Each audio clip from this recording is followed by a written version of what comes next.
Microinvesting has transformed the practical meaning of participation in capital markets. Once reserved for those with significant disposable wealth, investment has become incrementally accessible through applications that allow individuals to allocate small sums into diversified portfolios. This democratization has coincided with the rise of environmental, social, and governance criteria, a framework through which investors assess corporate conduct beyond short-term financial return. The convergence of these two developments is not accidental. Microinvesting platforms frequently appeal to younger investors who regard capital allocation as a moral as well as economic act.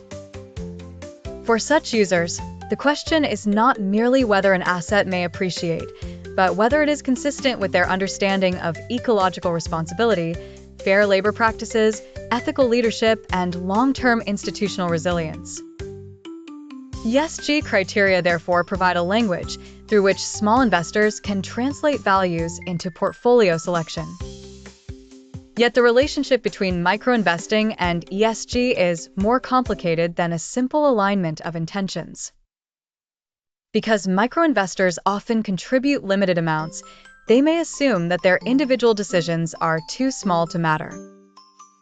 In aggregate, however, these decisions can influence demand for sustainable funds, reduce capital available to poorly governed firms, and create market signals that reward disclosure and accountability. The cumulative logic of small contributions resembles a collective experiment in dispersed stewardship. At the same time, criticism of ESG illustrates the need for caution.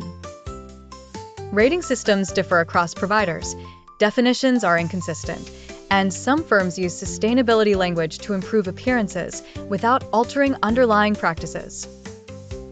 A microinvestor who relies uncritically on ESG labels may confuse marketing with substance. For this reason, responsible microinvesting requires not only access to ESG products, but also a basic literacy in how such products are constructed, measured, and contested. The most defensible conclusion is that microinvesting and ESG are mutually reinforcing only when guided by transparency. Microinvesting lowers the threshold for participation, while ESG offers criteria for making participation ethically and strategically intelligible.